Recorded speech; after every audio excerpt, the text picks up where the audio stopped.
All right, we are live.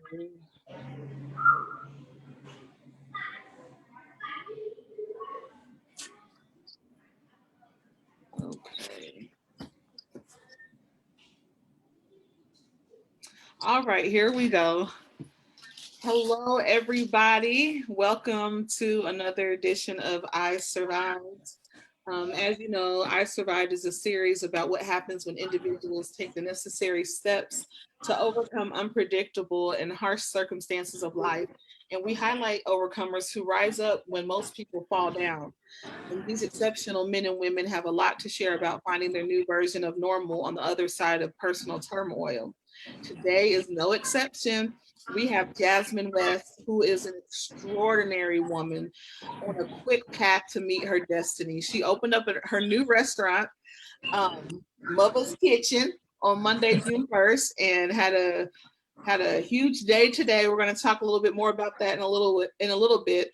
But please share this live so that more people can be a witness to this great experience. Her restaurant marks the end. So let's go back to the beginning. June 1st is the anniversary of a memory that is far from pleasant. It's the day that you escaped death. So, hold on, y'all, real quick. Okay. Hey, I'm doing an interview. Can y'all shut that door, please? Thank you. She's still at her restaurant, y'all. So sorry, yes, y'all. I'm so trying sorry. to do this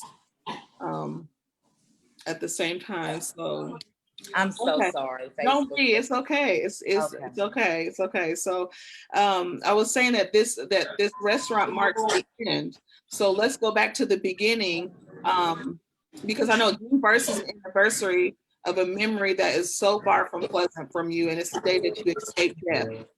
So share with us a little bit about that day. Take us back to that day. What was going on? What were you doing? What kind of day was it? Okay, well, I'm gonna pause this for 1 second, y'all, so I can find me a more of a quiet place. All right. Okay. Tell Damien to come out of there because I'm trying to do an interview. Jesus, I don't know where to hide from people. Okay, this might work better. I came in the supply cabinet and locked the door. But on June 1st, 2002, I was about 21 years old. I was roommates with my best friend from middle school, high school. Mm-hmm. And we lived together, me and her, and her two children. Well, on June 1st, it was a Saturday, and it was like the first hot day of the summer. And we were just gonna like hang out, go to the grocery store, enjoy the nice weather. Well, we were, hanging out. We met up with a couple of my friends. I have a lot of male friends. I have more male friends than I do female friends. But we went to the barber shop. I mean, just a little bit of everywhere.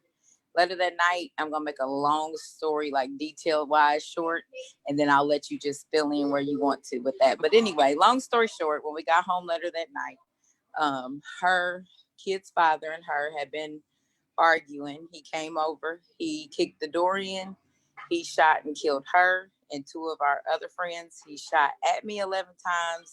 I was shot 6 times and left for dead. I was the only one that survived. I played dead. I called, waited for him to leave. He sat outside for a minute. We were on the 3rd floor, and I looked out the window, listened to him drive, because you could look from where I was sitting and you could see down. And I knew if I got up and moved, he would have came back in because he would have known that I was still living. And I played dead. I called 911. When they came in, they told me that my 3 friends were dead, and I needed to tell them, who did this to us. And I was so nervous and so scared in that moment. It was just like I couldn't even say nothing. So I remember one of the paramedics saying, she's dying. We got to get her out of here, because I had blood pouring like water out of my chest, my face, my hands, my arm. When I stood up to get the phone, blood just hit the coffee table, the floor. Like I bled everywhere. It was pouring out like water. And that's one of the things that I remember most about getting shot was just how warm my blood was.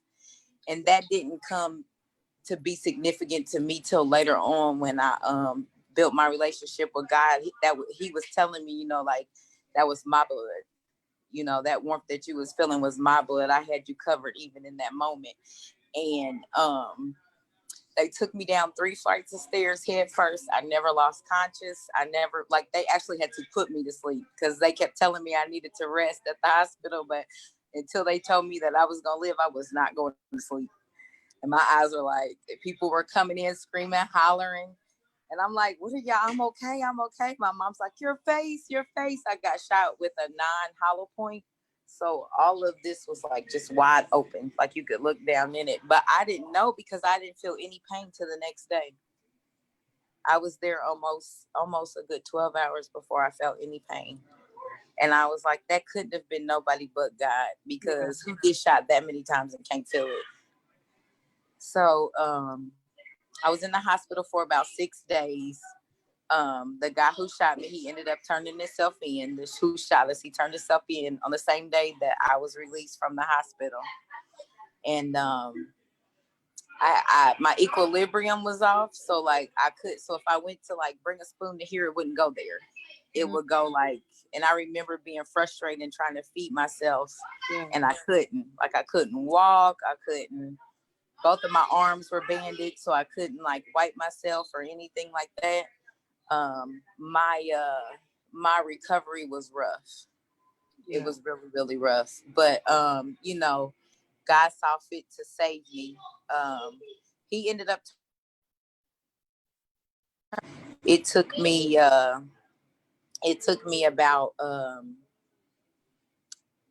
about 2 years in the court system. I was in the Marion County building 3 times a week for 2 years straight for court preparation. They took me to other trials. I was on witness protection, and they wanted, because they were going to give him the death penalty for, you know, the 3 murders and the attempted murder. And I just didn't want him to get that. I feel like I wasn't God. We weren't God. We can't play God. You know, that's his child, just like we are. It don't matter what your child does. That's still your child. So I fought against it. I begged and I begged and I begged, and almost to the point where I didn't even want to testify, because I knew that trial and then just watching somebody murder, that wasn't going to bring my friends back. That wasn't going to heal me. And that's not what God wanted. That's not what God wanted. So it took me a while. 6. And your friends died and you still, that's deep. So for those, we have I have a picture, someone, I don't know if you guys can see it, but this is where she was shot at. Y'all see that? Yep. This is that she was shot at. Okay. Shot 6 times, 11. She was fired at 11 times. So take me back to that moment where he came through the door. So did he bust through the door? Did he knock? He kicked it 1 kick in.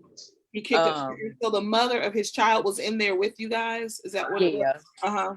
They had 2 children together, and it was her, and then it was 2 of my very close friend Fred and his best friend Kevin. So it's 3 of us. Yeah. And he came in and he shot Fred in the head, and Fred's eyes rolled in the back of his head, and he fell off the side of the couch. And I think that's the most vivid memory of me getting shot, honestly. Like, I'll never forget that as long as I live. Like, I watched his life leave his body. And you know, he watched him get shot in the head. Mm-hmm. And you said his eyes just rolled in the back of his head and he just kind of fell over off the couch. And then I seen him fall over. Oh my God. Yeah.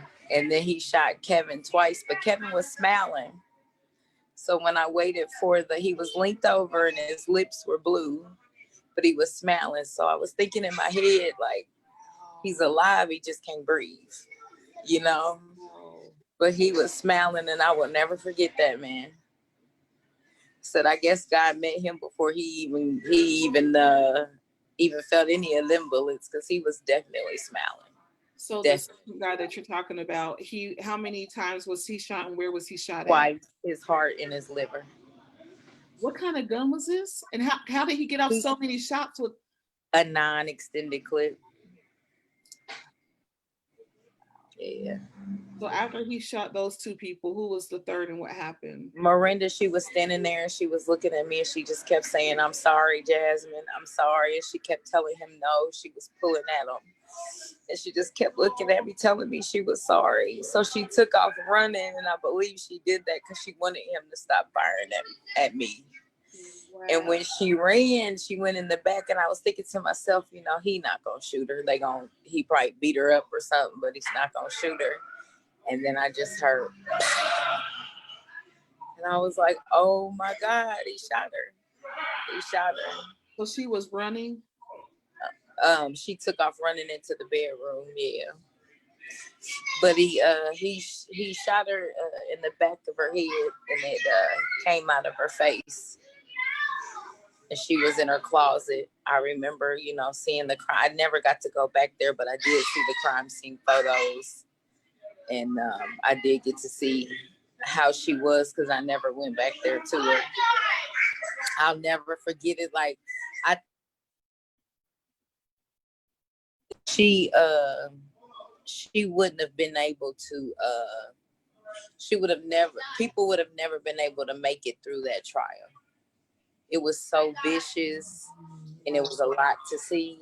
And I wouldn't wish that on my worst enemy. Like my last images, my last moments, you know, like I wouldn't wish that on anybody. Like let that casket where they look peaceful and they're sleeping, let that be your last memory.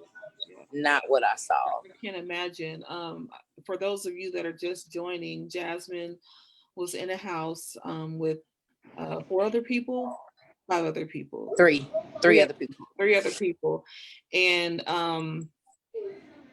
the intruder, murderer, whatever you want to identify him as, he busted through the door. He shot her friend first in the head, and she was talking about how his eyes rolled back in the back of his head and he just fell over. I can't even begin to imagine that. And then her second friend was shot, and then the third friend was shot in the head, the back of the head, and it came out the front. And wow, I can't. And then she was shot. So, and we're going to get a little deep here. So everybody share this video because this is going to bring a lot of healing. Her story is so remarkable. Everybody needs to hear her testimony. But yes, everybody please share and put your questions in the comments. I'll go back to all of this. Okay, Jasmine. So all of this has happened. So, well, first of all, when he came in, what was your first thought? When you heard the door, like, were you right there where you saw the door, or did you just hear it and you were like, what is that? Like, what were your first thoughts? I heard the gun cock outside the door, and when he kicked the door in, you honestly want to know the first thing that came through my head? Yeah. The first thing that came through my head was to repent. It was a moment of repentance for me because I just knew it was over. And all I kept thinking was, God, if I did anything that I missed, just don't leave me out. Wow. Yeah, so I was more worried about my salvation and making it to see his face than I was about anything. When that door, I just said Jesus, and I just kept saying, God, please, if it's something. And I kind of live my life like that now. Like I'm very forgiving. I don't stay mad long. I'm not gonna say I'm perfect because I'm far from that. Because I do get mad. If you was in here earlier today, you heard just how mad I get. but I don't let things linger. I don't hold grudges. You could hurt me to my core, and if you give me time, I can let it go. That's a beautiful. Everybody, I feel like a lot of people say that they're Christians and they believe in God and they follow His word, but they don't have that in their heart. Yeah. And they use their own interpretation of the Bible or how they want it to flow for their life to make passes at how passes for how they're supposed to be. And that's not how I live mine. Like, I want my heart to talk about your forgiveness too, but because that is a big piece. That's a piece that I really want everybody to tune in. So if you haven't already shared this video, please share it, because we're getting ready to talk about that. And I see we have some more people joining, so I'm gonna try to recap every time. We have a decent amount of people joining. So basically, Jasmine was shot 6 times. She was in the room with 3 other people, and they all died except for her. She watched her friend get shot in the head, and his eyes go back in his head and fall over. Then she watched her other friend shot and killed, and then another friend shot from the back of the head where the bullet came out of the front. And she had to witness all this. And she got shot. She was fired at 11 times, but 6 hit her. And there is a powerful reference with numbers with this, because this happened on June 1st, and 6 people, or I'm sorry, she was shot 6 times, but she was the only one that survived. So 6-1 is June 1st. That blows my mind. There are so many significant pieces to this thing that it's going to blow your mind. But as we get deeper into it, so Jasmine, what after you said you heard the gun cock outside the door, and you heard him kick it in, and you know immediately your first thought was to repent. So what happened? Like, did anybody have a chance to try to scatter and move outside of the girl that went to? So the girl that went to the closet, that was the mother of his child, and he was upset with her. Why? I honestly still don't know. They were just in an argument. Yeah. I think emotions got the best of them. Wow. So did everybody kind of scatter about, or were you just kind of in shock? You were just sitting there? No, everybody was still sitting on the couch. She was the only one that ran into the bedroom. It happened so quick, I don't think anybody had a chance to, I don't think anybody had a chance to think, okay, let me run here, let me go there. It was like a split second, and then everybody, like within 3 minutes, everybody was dead. Wow. So were you the last one shot? No, she was. She was the last one shot. This is so deep. So when you were shot, did you know that you were hit? Yeah. I knew that I was shot, but I knew that I was shot, but I just didn't feel any pain. I just remembered how warm my blood was pouring out of my body, but I didn't feel any pain till the next day. Wow. Do you know how amazing that is? I remember I was at Wishart Hospital. They asked me in the ambulance, you want to go to Methodist or Wishart? I was like, I got shot. I want to go to Wishart. I want to live. Take me where the pros are. So when I got to Wishart, they were like, oh my gosh, she's awake. She's awake. Like, I think the nurses and the doctors, I remember them rushing me real fast down the hallway. And then when I got in the hallway, it was a room full of doctors and nurses. They were like, oh my gosh, she's awake. She's awake. And I'm sitting there like, yeah, I'm awake. Can somebody work on me, save me something? Please. And after they got me stabilized, they had told me, that I was like, they couldn't stop the blood. So they figured that I was going to bleed out and die. And my blood vessels had collapsed, so they couldn't get any IVs in. And like, they tried several different spots. So then finally the nurse was like, we're going to have to shave your head. And I was like, no. I'm already shot in the face, both my arms. I'm already a big girl. You are not about to shave my head. Just let me die. I was ready to give up. Just let me die.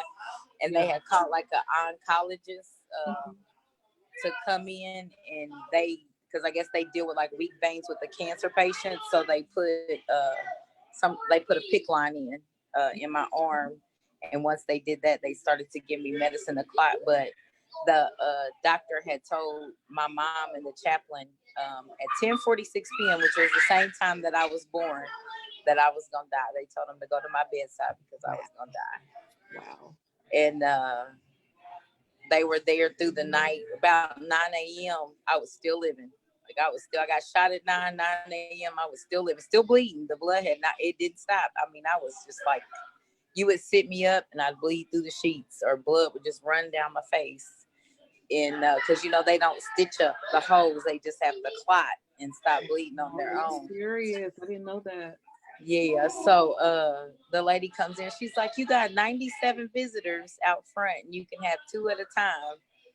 And I was thinking at that time, like, I don't even think I know 97 people that I want to come and see me right now. Yeah, absolutely. But I told my mom, they could let a few people in, and I remember people coming in, falling out, crying, screaming, and I kept saying, I kept like comforting them, like, I'm okay,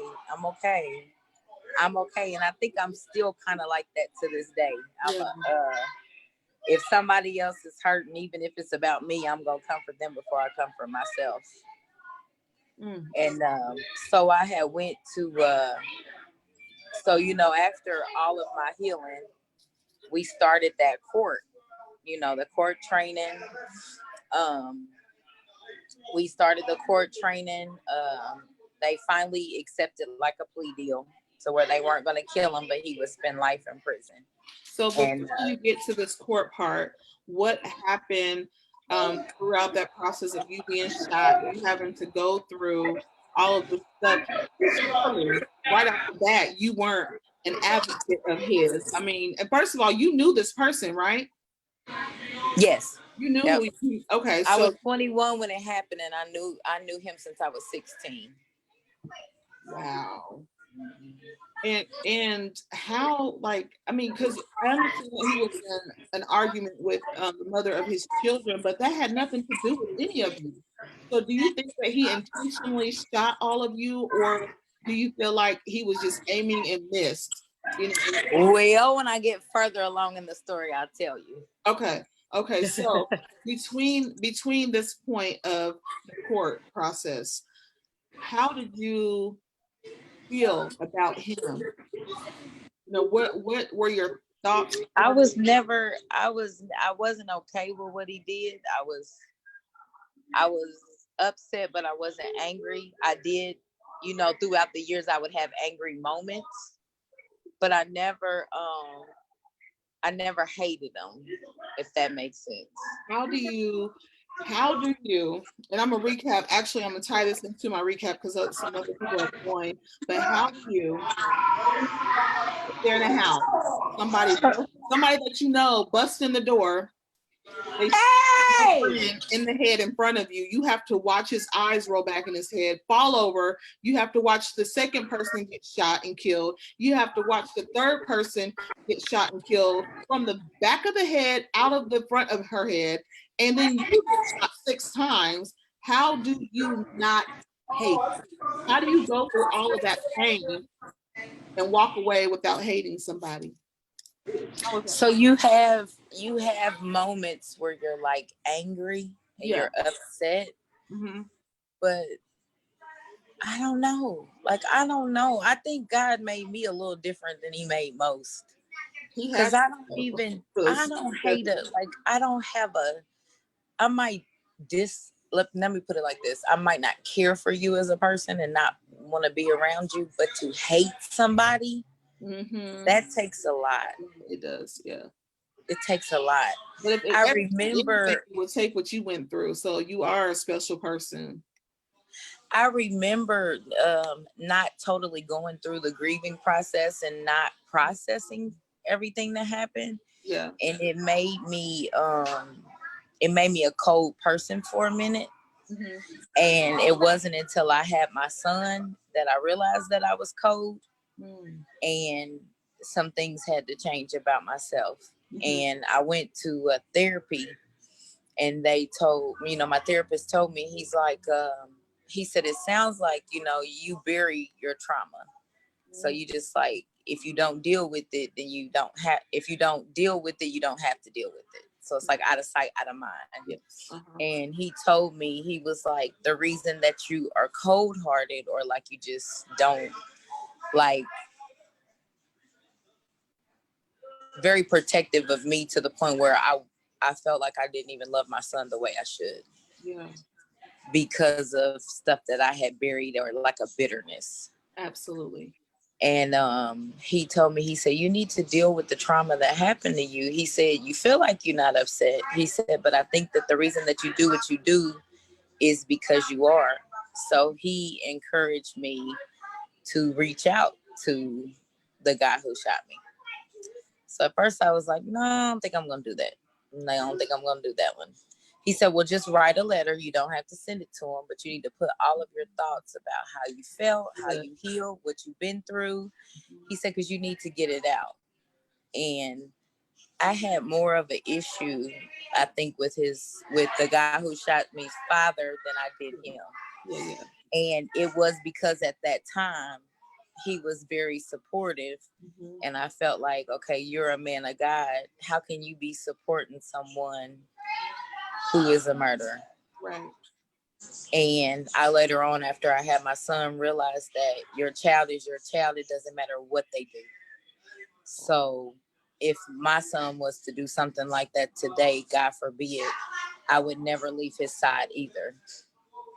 And, pastors are human too, they deal with stuff that we don't even allow them to deal with, because we're like, oh, they a pastor, they shouldn't be acting like that, or they shouldn't deal with that. But they are human too.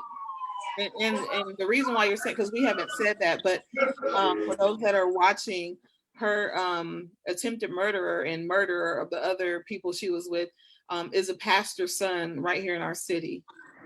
And so he was a PK and his father was a pastor, so that's why she's saying pastors are human too. Yeah, and they nailed that poor man to the cross. See, you can raise your kids and you can lead them to water, but if they don't want to drink it and they want to go another way, they're going to do it. They're going to do it. And I realized over the years, like the listening to how people would comment, that was his son and that was his son, but he did everything he could for his son. Yeah. It was his son's choice to do that, and he should not be nailed to the cross for that. And, one day I sat down and had lunch with him, and I told him how I felt. And he said, I always wanted to reach out, but they told me that I wasn't allowed to because, of witness protection. Yeah, right. And, all them years I thought he just don't care. He ain't reached out, but he wasn't allowed to.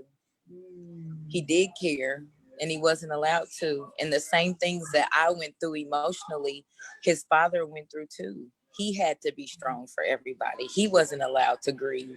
If he talked about it, people looked at him funny. If he made a decision that people didn't like, they dogged him out. Yeah. So he went through everything that I went through. And I think when we finally sat down and hashed, and had deep conversation, I realized his pain was just like mine. Me as the survivor, but he's the survivor of the person who did it. So when something happens, it hurts both sides. It's not just us that lost our loved ones or us that did that. These people, that's their loved one. And can you imagine how it might feel to be like, yeah, my son murdered people, or yeah, my daughter was a thief, or whatever the case is. Those people hurt too. And sometimes we get so selfish and so caught up in how we feel because my so-and-so died, or I got shot, and well, at least he's still living. Okay, but at the end of the day, that's somebody's family member. Yeah.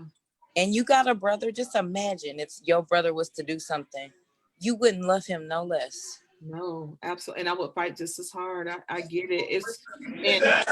And even to see myself, because you said that we get selfish. And before you said that, my thought was different. My thought was it's not selfish. Somebody shoots me, tries to kill me, kills everybody around me. I have every right to feel how I want to feel.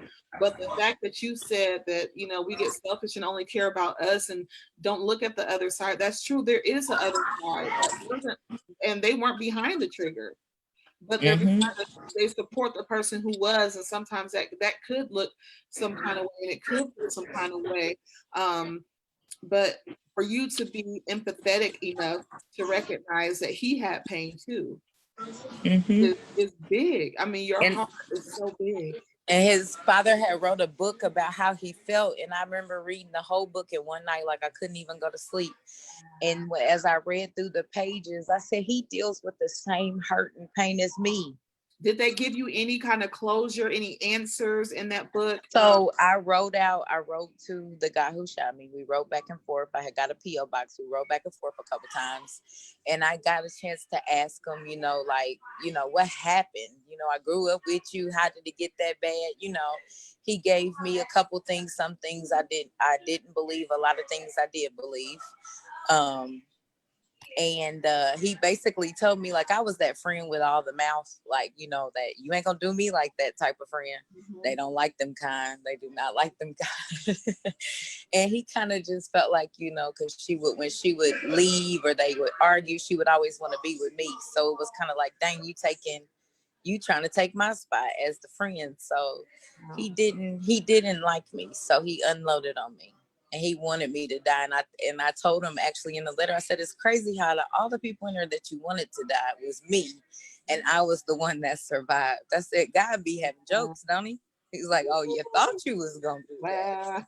Wow. And I said, but I talked to him about it, and I thought about it as I was writing them. I had a therapist that worked with me through my thoughts, and he was just in prison with no one to work with him through his thoughts. So while I was going through that, I found myself praying for him. Wow. Lord, let somebody be, as he relives this, to help me heal. Yeah. Let somebody be there for him on the inside. Wow. And I said, God, it's crazy that I am praying for somebody who tried to take my life. But God said, that's what a real Christian is. That's love. And a lot of people don't know love, but that's love. That's love. When somebody hurts you that bad and you can forgive them and pray them out of their hurt, that's love. That God said, that's who I am. He said, that's who I am. So it don't matter. Like, we get caught up in, oh, she's a partier, she's wild, she does this, she did that. But what is your heart? Because you can go to church and sit in the pew every Sunday and you could have the most rotten heart that there is. And God's looking at me and opening doors for me because he's like, I don't care what I do to this girl. She gonna forgive. She gonna let go. She gonna move forward. And, after writing back and forth to him, I had sent him like a little care package. And I know he was probably thinking in his head, like, because, people don't understand my level of forgiveness. Yeah. So in his mind, he's probably thinking, this chick is really crazy. I done left her for dead and she's sending me bacon. Yeah. But it wasn't about that. I just wanted him to know, like, I recognized that he was willing, because he could have, when I reached out, he could have said, girl, leave me alone. He could have easily said, no, I don't want to talk to you about nothing. But he wrote back and forth to help me heal, so I didn't have that trauma and that bitterness deep down inside. Yeah. And I haven't talked to him in a couple of years. He had wished me a happy Mother's Day a while ago through like email, the little email system. Mm-hmm. And but I haven't talked to him in a couple of years. But I needed that because I needed to get an understanding of his why. Even if it was right or if it was wrong, I needed to know his why so I could have closure, because I didn't have any. But what would everybody have to do with? I hear what you're saying about how he, was upset because his anger basically unloaded on you, even though his problem was with the mother of his children. But what did everybody else have to do with this? Wrong place, wrong time. Yeah. Wrong place, wrong time. That's all. Yeah. Because it wasn't like I'm going to just come in and I'm going to shoot you two and let you two live. Just wrong place at wrong time. And plus, the way that he looked, I'm how you just kind of snap, you kind of like zone out, and then it's just like, okay, this whole room is going out. It wasn't like I think when you're in that moment, you're not yourself. Yeah. Yeah. Did you ever make eye contact with him during this time? Like during the time when he busted through the door? Yeah. What was that like? There's a program, I think it's called the STAR. I may be wrong. I think it's called the STAR program. But anyway, you meet with these counselors and they will actually take you into the prison to meet with and I actually thought about that. Yeah. Yeah. And I know people think I'm crazy and I'm weird, but I just want to give them a hug. I want to give them a hug. Wow. So did you attend all the court dates? Mm-hmm. Every court, and still, if he appealed, I'm there in the process of appeals. How do you years later. I feel like he's just bored and he's doing what he got to do to try to get his whatever. But I mean, I know that ain't nothing gonna happen, you know. But I mean, if I was sitting in jail and there was nothing else to do, I would try to see if I could get myself out too, I guess. But I have like I'm on like a witness protection. So anything that like if he goes to the infirmary because he's sick, they'll send me an email. Or they did like some type of movie at the prison where he was at. It was called G on HBO. Yeah. And I guess because he was in the movie, they sent me a letter and told me that he was in the movie. Yeah. Yeah. Well, I was like, oh. But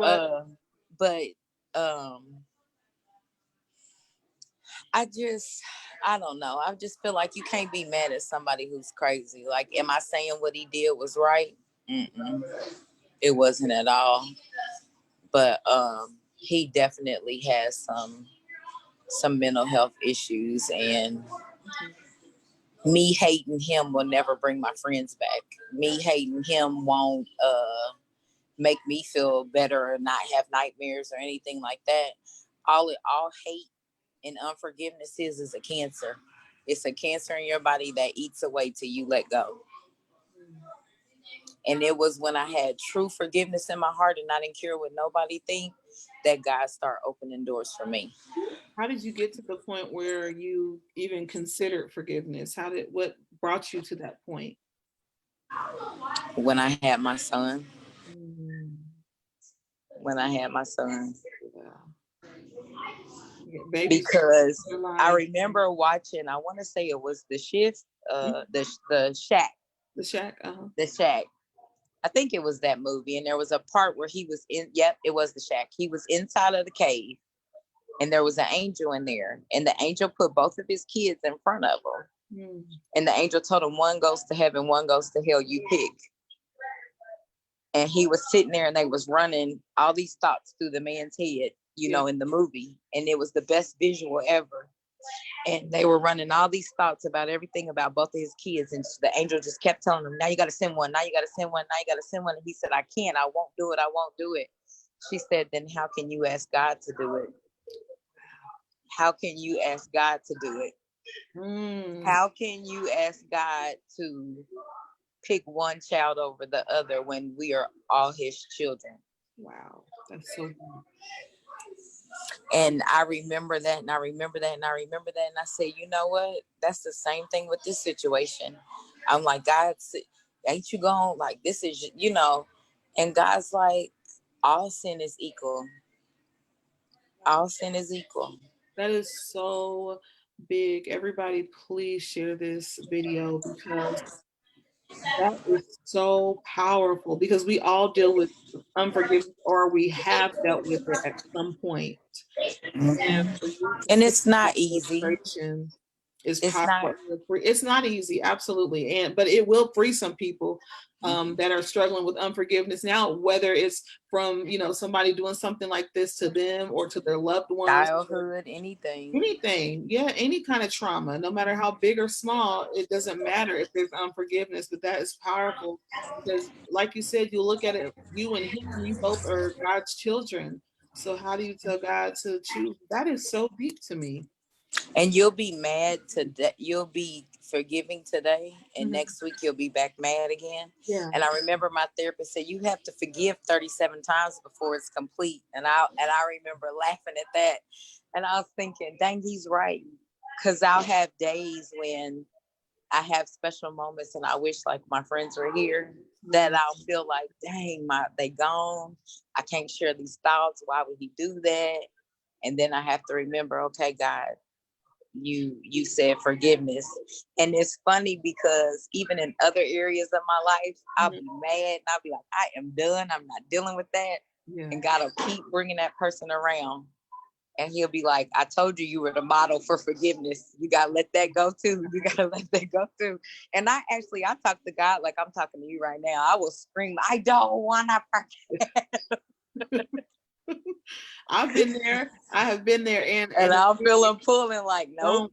I said, let it go. It's like, I'm cool. Thank you, but no thank you. And I had a situation where my perpetrator, whatever you want to call it, it was sexual. It was a sexual offense. But I feel exactly how you feel. So that shows me there's a connection with being violated on any level. On any level, no On any matter level. what it Because some is. days I'm like, hey, I can speak and say hello. And other days I want to punch him in his mouth. and I would, No, it's, I have those it's just days too. it's just like that. So I'm glad that you shared that with me, because that helps me to know that that's just a part of forgiveness. Um, and you are a model for forgiveness, because a lot of people have been through a lot of things, but when you go through the ultimate, that's one of those things that are up here that you can consider the ultimate.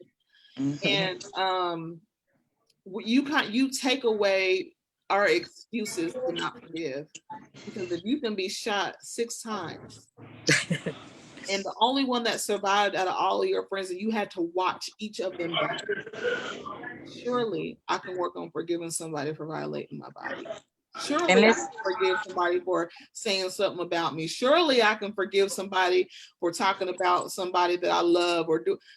So you really do remove some of our excuses as to why we haven't forgiven. and when I went through that, doors started opening. I'm a chef, and I know you know that. And Yes. I started working. I was in culinary school, and in my eyes, I was thinking, I'll get a chef job at a restaurant. And somebody approached me in culinary school and was like, I want you to be to send a sample meal as a personal chef to one of my clients. And I was like, oh, okay. So I was like, okay, I didn't think to do that, but let's see what this is about. Well, long story short, she was a recruiter for athletes. Oh yeah. And I ended up taking food to Solomon Hill. He was a rookie with the Pacers at the time. Uh-huh. And I cooked for him. He loved it. He had like some weight things that we worked out. And I did so well with helping him meet his goal that they introduced me to the team's dietitian. Wow. And they introduced me to the sports trainer. Uh-huh. And I worked with them with maybe to date 17 different Pacer players. Wow. And the dietitian used to be the dietitian for the coach as well. Uh-huh. So she got me over there too. And I want to say about 12 football players. Wow. And to the point where I remember one time I had pulled up to the courts training camp. They know who I was at the guard shack. The little thing flew up and I drove to the back. And their team liaison, he came out to the car and he said, I just want to tell you thank you for all the hard work that you do with our boys. He was like, the ones that we can't get to eat right for nothing in the world, he said, you can. Wow. And I was just thinking, this ain't nothing but the favor of God, because there are 90 million chefs. Like, I have a few that I admire here in the city. Yeah. And I was like, it could have been any of them, but it was me. And sometimes I would be pulling up, car wouldn't have no air conditioning, falling apart, and they would act like I was in a Rolls Royce. I said, that was nothing but favor. It was nothing but favor. And I used to watch God say, if you take care of my people and you forgive, I'll take care of you. And it's that promise has been kept to me. And that's what helps me walk in my forgiveness. Because me and my son, I don't care how rough it gets, we never go without. Yeah. You've been a blessing to us several times and didn't even know it. You just thought you were sending a shout out. And I would be like, she don't even know what I'm over here going through. But God opened doors for her too. And, I was a personal chef for 7 years. And then one of my childhood friends approached me. He's like, you've been a chef for a long time. It's up and down because they get traded. They move out of town. I've met celebrities. I've met actors, rappers. Just so many doors open for me because of what I do. And he's like, what about, getting a spot? He was like, maybe a food truck man, I cussed him out. And I was like, that is too much stress. And I am not doing that. He's like, Dad, just hear me out. Just hear me out. So I'm like, okay. So he brings the idea to me. I was scared to get excited about it just from trust issues. Yeah. And I kept waiting on it to crash, the thought of it to crash. Well, long story short, I'm sitting in the supply room of my very own restaurant that I have not came out of pocket, not one dime.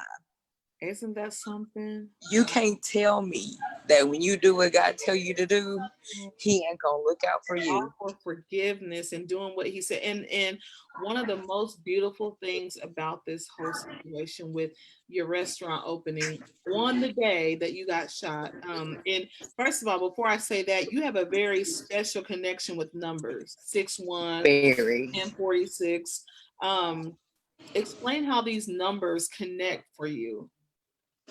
I just every dates mean a lot to me, and all Yeah. of these numbers they connect. So like, I found my restaurant on the same day that the guy who shot me was sentenced. So when I woke up that morning, I went to the graveyard to visit my friend. I usually will take flowers on some of the significant dates, Wow. just as a. I mean, I know she's not there. I know that's just her shell, but to me, it's like a memorial for her.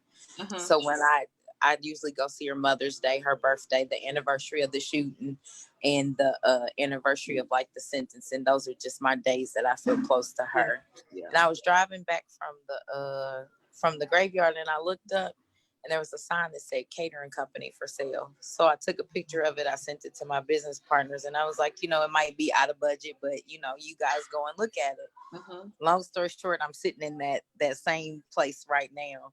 So I originally wanted my grand opening to be on my birthday. Right. So that, because next year I'll be 40. So I was like, okay, 1 year in business and my 40th birthday would be nice. Well, Corona came and crashed and all that. Mm-hmm. And I was so hot. So I was like, you know what? Whenever they open it up, it'll be okay. Well, when they started like slowly opening up the city, the health department opened back up for us to get like all of our permits. Mm-hmm. So the lady was like, okay, I could be there, next week sometime. So I said, okay, well, my nephew was recently, he was murdered by the police on May 7th. And at 1:30 a.m., and I got a call from that lady telling me she could meet me that day. So she gave me, I came in here in pajamas because I was still tripping off what had happened. Hair all over my head. I busted out crying. I had to apologize to her, tell her I wasn't looking for sympathy, but my spot was immaculate. So I wasn't worried about that. Right. But I was just like, I'm crying. I told her what it was. She's like, you know what? You can open any day you want, and gave me my license that day. Wow. So the same day that he passed was the same day that I received my license for this, which was May 7th. So we did the last footwork, and I told them, I said, I called June 1st my second birthday because that was my second, like God gave me a second life that day. And I even lived life differently because it made me value life from that day forth. So I said, let's open on June 1st. So on that day, I had the guy who shot me, I had his father bless my building. Yep, as a sign of what love and forgiveness looks like. And we stood out front, and I cried my eyes out because it just didn't seem real. But me and him have an amazing relationship. He came through the day. I seen him in the lobby. We were sold out. I went in the back and scraped everything I had up for him. Sent him some lemonade, some desserts. I said, "Okay, now go home and get out of here." And he started laughing, but he prays for me. I can call. I've been to his church. I went for a whole year straight. I actually need to probably get back because I've been, how you just get so wrapped up in building stuff and busy that you forget that fellowship is important. So once, I get this restaurant worked out, then I'm going to get back over there. But I went for a year straight, and they let me cry, holler, scream. He made sure I had water, tissue. They took very good care of me and my son. They treated us like we were the top tithers of the church, and for a year straight while I healed, and I will forever be grateful for that. Because there was times I barely scraped myself together to make it to church, to his father's church. Absolutely. And they never made me feel uncomfortable. They made me feel like I had been a member for 30 some years. Yeah. That's the love and support that they gave me while I healed. Right. So I will always have that for him too, because when everybody else wouldn't allow me to heal because so my person died when you got shot, and why did you survive? And like I dealt with all that, and when I went there, it was just like it was just open door for me to heal. Open. I mean, like to the point where I remember if I cried, somebody was sliding in the pew to wipe my tears. I mean, fanning me, bringing me water. They would take my son out so he wouldn't have to watch me cry. Like, I will forever, forever, forever, forever, forever be grateful to that church because of that. Forever. That is so. Anytime I see him slide in the lobby, I'm gonna slide him some food. Yeah. Because that's just who that you can do that, especially after everything that happened. But the power and the beauty in it is that this is the man whose son shot and tried to kill you and took your friend's life. And he cut the ribbon, opened up another door for you to walk into your restaurant. And I know that probably wasn't easy for him too, because in the back of his mind, you know, he knows he's standing there being judged. People in the back of their minds with their little negative comments, but we don't care. We had a good time and we celebrated. I know that's right. We got forgiveness and love in our hearts, and who cares what everybody else got? That is they big. Get that's why like there's us. forgiveness. That's why there's forgiveness. You know, in a situation where I was violated, the father is just as guilty as the son in what he was doing, you know, to women. And he hid his son he protected his son from being honest and forthcoming. So he, you know, he was the opposite. So that's why there's so much tension. But when you have somebody like that who's a man and who can stand up and say, yes, this is wrong, but we can still work together. And he was wrong, but I have to go through, you have to go through, but let me do this. Let me stand up and serve you. You know, for the person that is my seed that tried to take your life, let me, and tried to shut the door for you for the rest of your life, let me open it up for you. And you know something else I can say about him that I think that he doesn't get an you know, recognition for, because people feel like, okay, his son is away and he needs to just serve his time and do his punishment. His son's been away for 18 years and he's never left his side. Wow. He still accepts phone calls. He still goes to visit.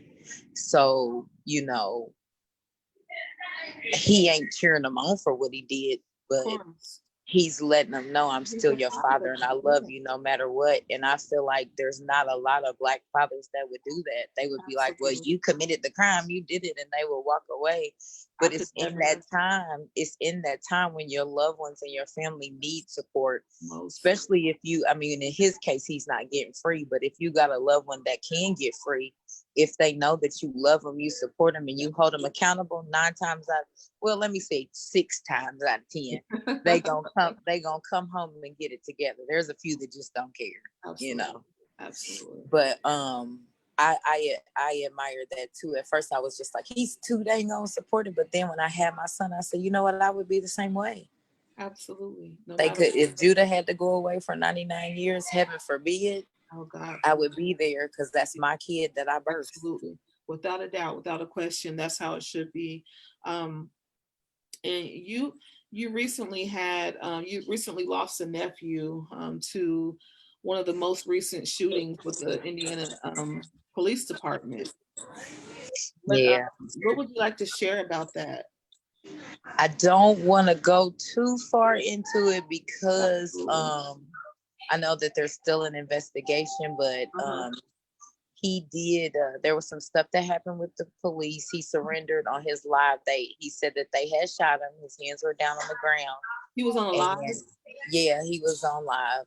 Long story short, he surrendered, but they had my sister out there for several hours. They never told her that her son was dead. And when they finally got to a point where they were able to, you know, give her some information, he was shot multiple times, even in the head. Wow. Yeah, and he was only like he couldn't have been no more than 140 pounds, if that. I would say 112. But I believe that they did too much in that situation. I believe that they murdered him when they didn't have to. Yes. And she is in the midst of fighting a battle. So, you know, I don't want to speak too much on it, but you know, he was 19 years old. They took him from us. We can never get him back. The way that they handled that situation was not good at all. No. It didn't take 4 officers to do that to him. So was that a trigger for you? How did you? It definitely was. I think the hardest thing I ever had to see was him laying in a casket. I've been to 9,000 funerals. I've been shot myself. And to just think of what he went through, and because I've been there, and then to see him laying there, like I don't talk about it much, and I think my family thinks because I'm super strong or I don't talk about it a lot that I'm not hurting, but I actually wore this today. These were given to us at his funeral, and it has an initial on it, and I just wanted him to, so I wanted him to be here with us today. So I did wear the pen with the M on the end for him. But that honestly, out of everything that I ever been through, I promise that was the hardest. Cause my youngest sisters, I love both of my sisters' kids. Don't get me wrong, I mean, I have nieces and nephews that are not even blood that I love to death. But my younger sister's kids, because my oldest sister lived out of town, my youngest sister grew up here with us. She had her kids young, so they grew up with us. So it's just a different type of a bond, and like those are our babies, like. Yeah. And I don't think I'll ever be the same. I'll never be the same. Imagine Yeah. how you feel never be the same. Yeah. I Um, don't think I don't. Something, I'm strong, so I hold it together better than most. But I have those moments, like this morning when I woke up, he was heavy on my heart. He was heavy on my heart. I'll be glad when the investigation is over and the truth comes out. Because he was so sweet and loving, and like I just don't understand it. I just Nobody don't should ever have understand to it. die like that. Nobody. It's just. What Speaking of which, what are your thoughts about the recent police involved killings? I mean, there's a lot going on right now. I just don't understand it. I feel like police are overworked. They don't get enough therapy. I don't think that they mentally check these people out. And I think that you can't really call it a race car because the last shooting with the boy that was on live driving through the city was from another black officer. I think sometimes people are on power trips. I think sometimes they've been worked too hard and they lose their mind. Like they see so much they don't. I feel like a cop should only be able to allow to work like 2 years because they see too much and then they end up crazy and then they just start killing people That is a good. because they're numb to life and death because that's all they see all day long. That's true. No, That's a good point. the officer that had the neck on the thing on the guy's neck, like how cocky he was and how he just didn't care and he just stood there and let that man die. Like that was some messed up stuff right there. It was. And I think he deserves more than second degree murder. But this is America, so America, I absolutely. just I teach my Can't son the tolerate goal. I teach my son if you can help it, because sometimes you can't. If they want to kill you, they just gonna kill you. it. But the goal is to come home. Yes, So if you gotta shut your mouth, be a punk. I yes. don't want I don't want you to be the hero that gave your life to stand up for the because I can't handle that. Can't handle So that. Yeah, I teach absolutely. him. I I agree. teach him. I mean, it doesn't always work that easily because there's a lot of people that die for no reason. Yeah, Lots of them.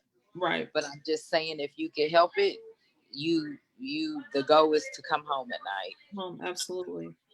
And then my best friend is a police officer, and I have several friends that are police officers. So I have to walk a thin line with that Yeah, because yeah. I don't want my son hating them Yeah, because not all of them are like that. right. Absolutely.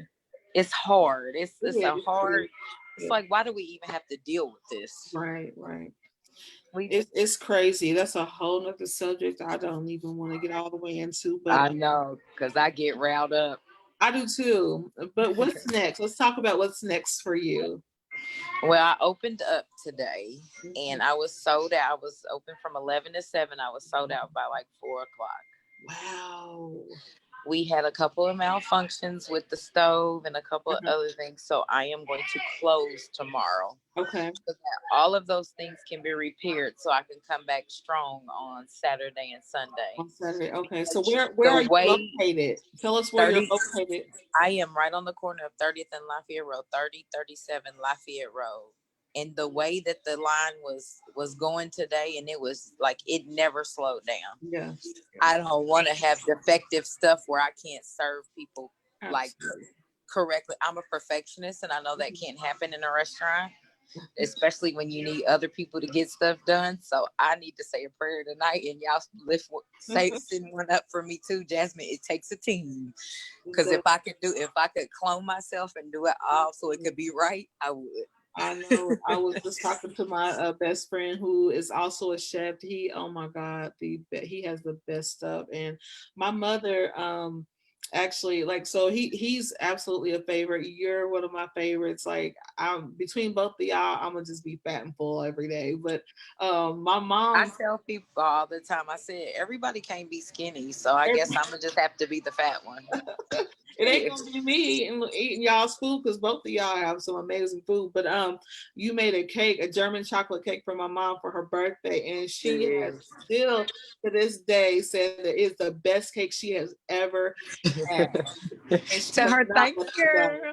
So she's ready for another one. I'll just let you know she will be calling you soon. Okay, tell her Monday and Tuesdays are my off day and I can get her together. Okay, that sounds good. So tell us a little bit about your menu and how people can find you on social media.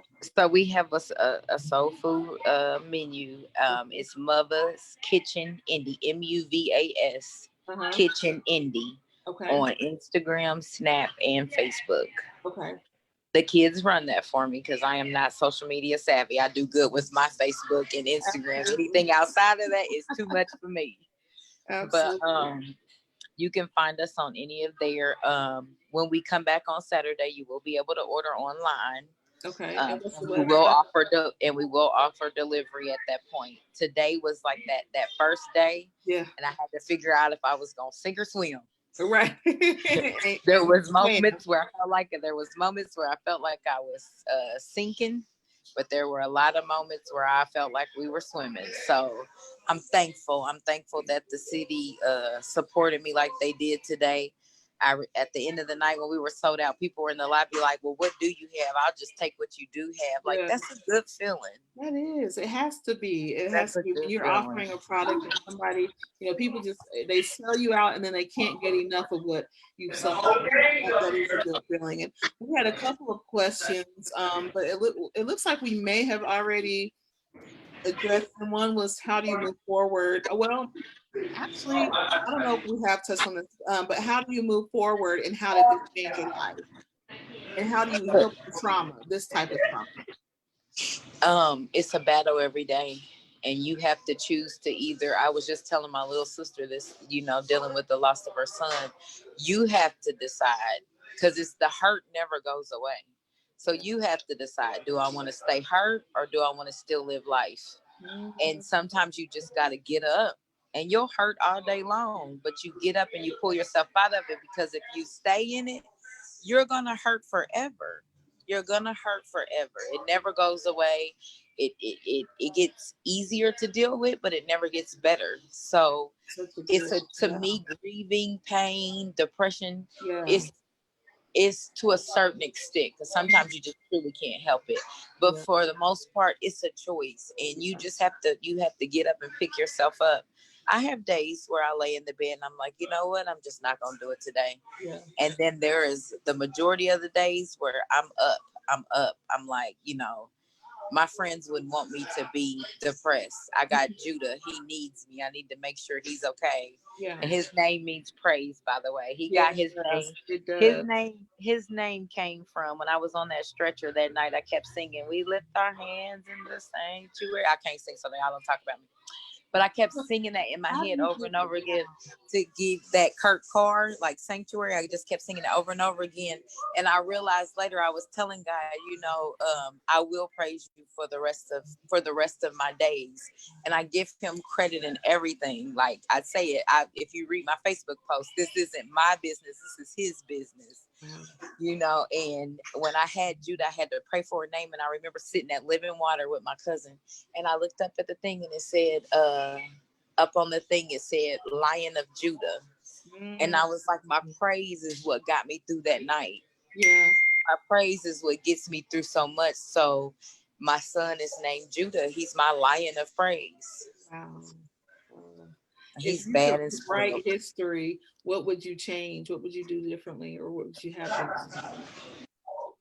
You know what? Like, there's a lot of things that I feel like I would change, but I feel like everything God allowed me to go through built my character. Yes, And absolutely. to me, I am such an amazing person. I feel like if God had to sacrifice me to change somebody else's life, I'm okay with that. Yeah, I'm all right with that. yeah, that's beautiful. I feel I'm the all same right with way. that. Huh?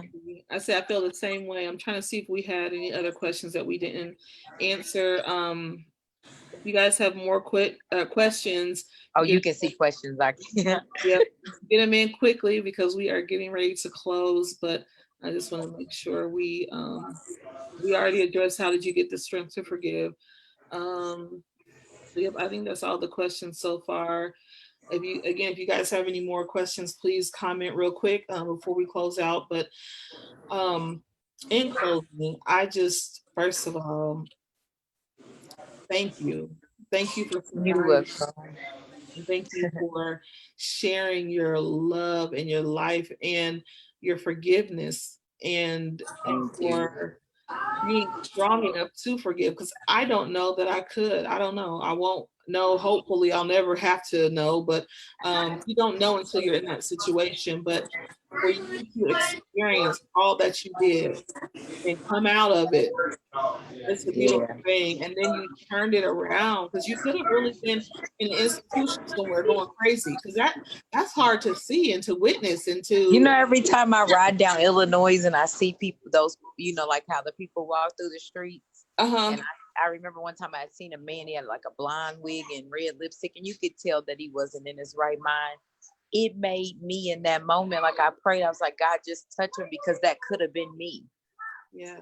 I could have been on drugs. I could have been drunk. I could have been all of that because of what I've been through to numb that pain. Yes. And Yes. I could have been just as crazy as the next person, but God didn't have that for me. Yeah. And sometimes my mind be amazing me. I'd be like, dang, I am still strong after all I've been through. After all that, I just couldn't imagine. I couldn't imagine.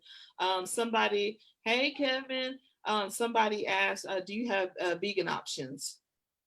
I'm working on that. Coming soon.